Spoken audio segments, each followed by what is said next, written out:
Welcome to Essential Ingredients, powered by Next Gen Purpose. EI serves up thoughtful conversations with industry leaders and pioneers who support a regenerative future for our food system.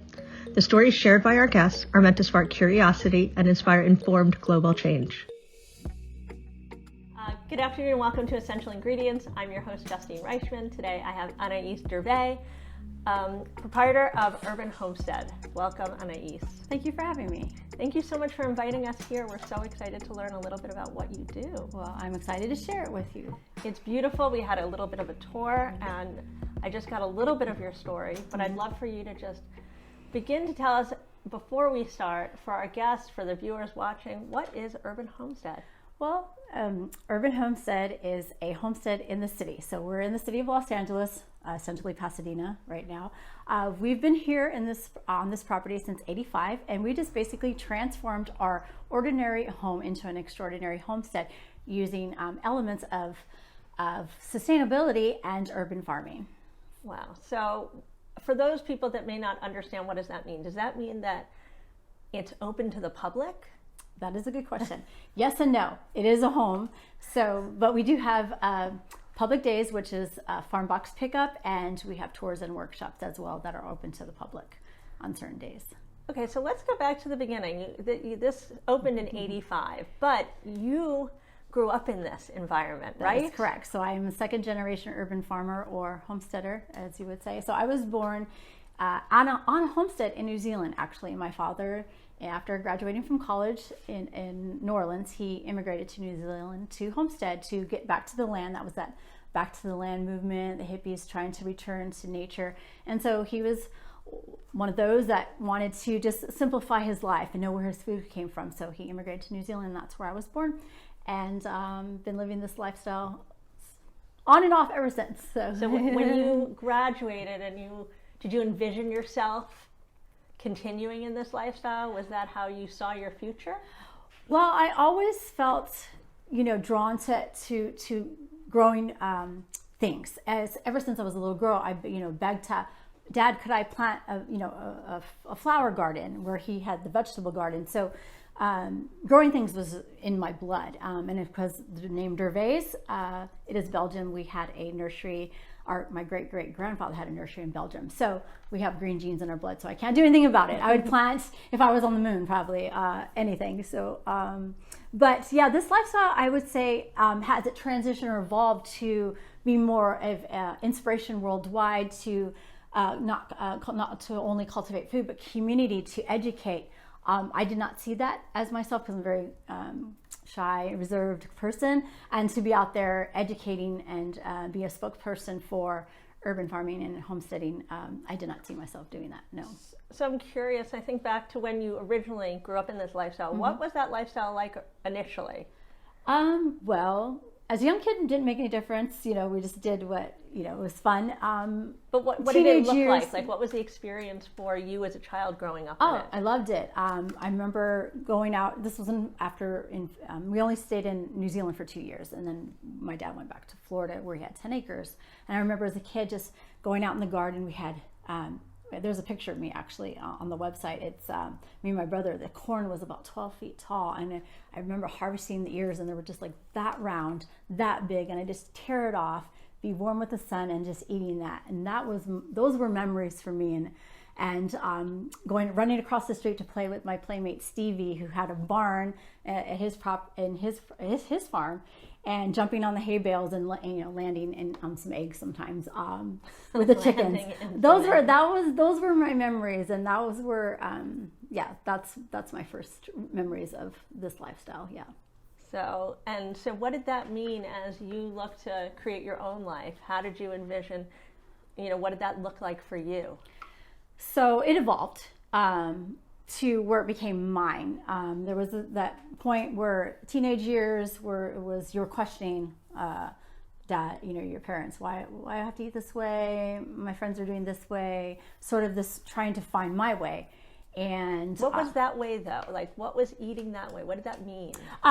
Well, so they had sugary treats. We had more. Your friends had sugary treats. We had treats with honey, or we had to eat Swiss chard, and they had blanched celery from the store, that sort of thing. So I was like, why do we have to do this? This is like, why can't I be normal? So you're eating basically everything off your farm, and pretty everything much, was mostly like healthy. seasonally, healthy.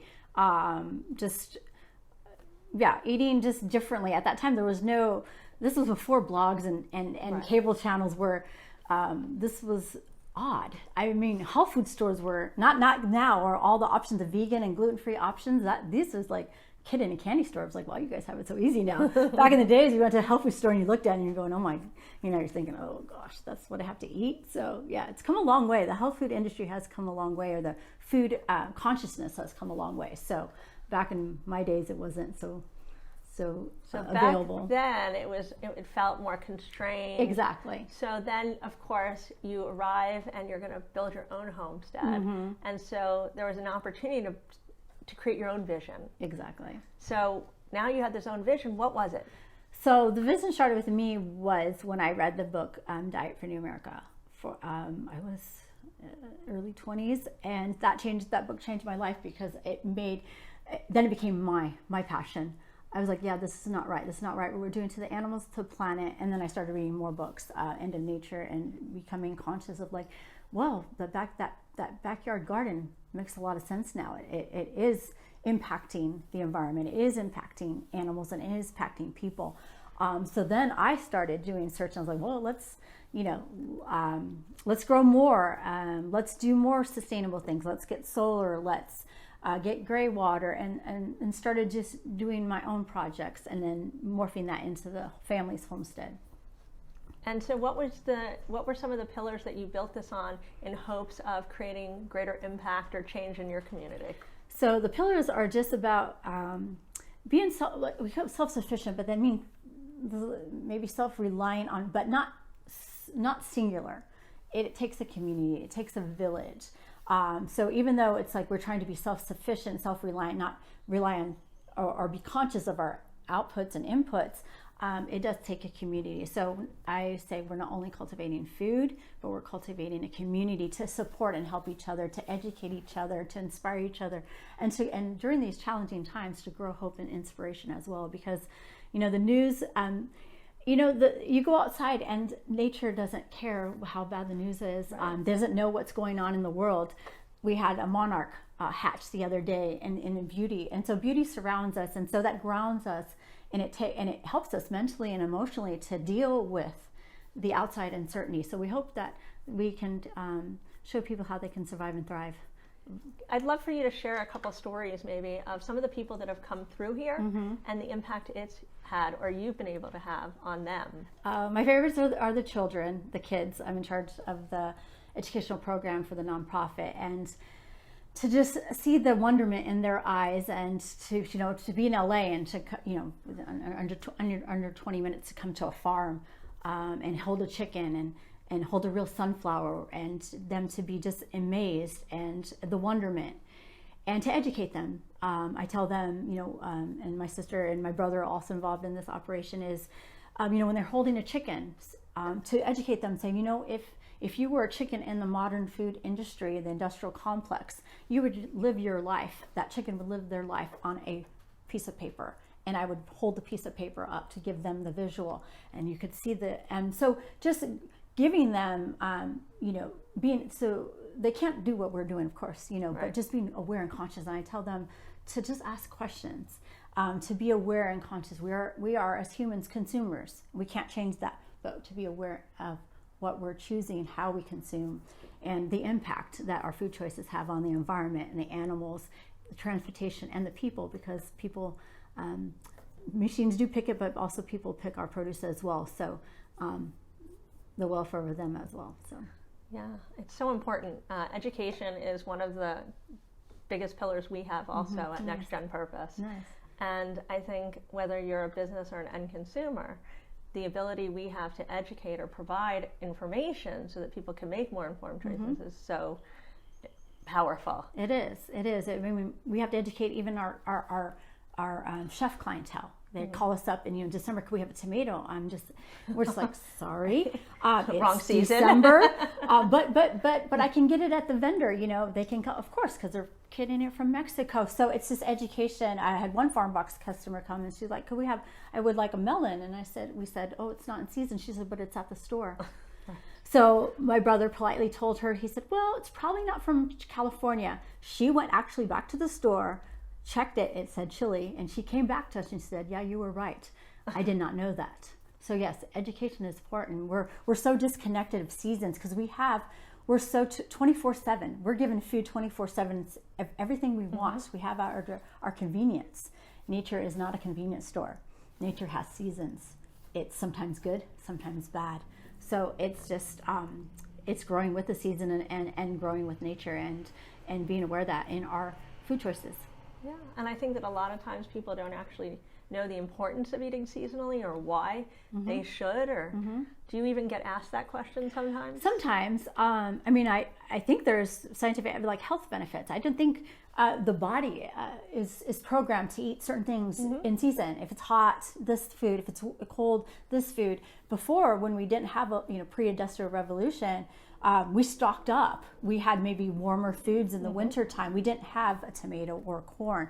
So centuries of living that lifestyle, the Industrial Revolution changed our even rhythmic when we sleep, our eating habits. So we have changed post-pre. So I think going back to that maybe has a more rhythmic internally with the patterns of nature. Yeah, I think so. I also think you have greater access to what's available now. Exactly. It's going to be more accessible to you. And it tastes amazing. I mean, come on. Fresh things in season taste better. Exactly. Always in season. They're riper. Everything. Everything. So it's all good. Right. Now, I'm curious, you run the education program and you work with the children. Do you work to give them takeaways so that they can take it home so that they can... Yes. So talk to me about that. I'm super curious. So the programs we give them in the springtime, they'll come and they'll take. We'll have them smell the herbs. So it's all like sensual. So smell this, taste that. So we'll have them smell the mint, taste the tomato, and then we give them bags to take home. And some classes will make things. We'll make jam. I've learned with the After School Farm to Table program, one of the first questions they ask is, what are we going to eat? So I learned that quite easily, that I will feed the kids. And so we make things, from the garden, and they just gobble it up and they enjoy it. And I've had parents come to me and they say, you know what, I can't get my kid to eat a salad, but they'll eat yours. So yeah. Right. And so my question then goes this way, they eat yours.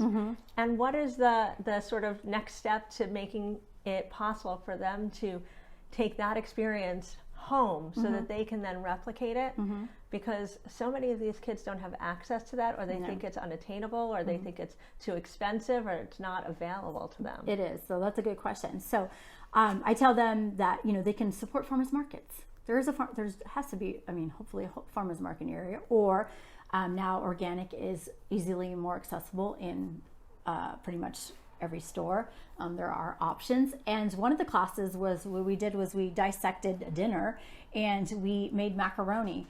So we did mac and cheese from the box, and then we did homemade macaroni, and made the cheese sauce, and we broke it down in terms of price and time. And it was pretty...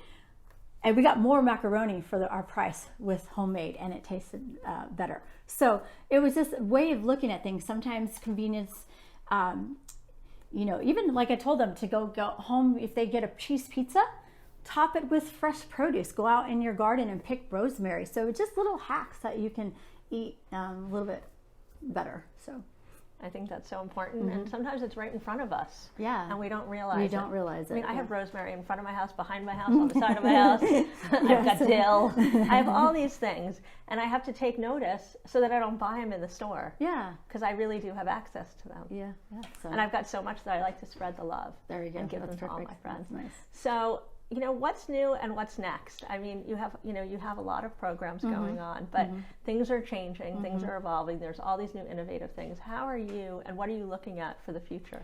I like to do some maybe ebooks or more videos. We're so busy farming I don't have the time to go on the other side and do, educational videos or ebooks and maybe put the farm to table program online so that other people could scale it into their thing. So it's making it maybe more accessible around the world to do that. So right now we have a lot of programs. We have an internship, we have the education program, the farm box. So it keeps us busy, but I hope maybe something in the future, more online things. So. Wonderful. Thank you so much for participating, and I'm excited to just check out your garden and learn a little bit more about what's going on. Well, so excited to show you around. So, thank you. To learn more about these episodes and access show notes, go to nextgenpurpose.com and choose podcast. If you like this episode, head to Apple Podcasts or your favorite platform to subscribe and leave us a review. Visit the Next Gen Purpose YouTube channel to subscribe to our EI videocast and give this episode a like while you're there. Follow us on Instagram and LinkedIn at Next Gen Purpose, and connect with me on LinkedIn or Instagram at Justine_Reichman. Thanks for joining us.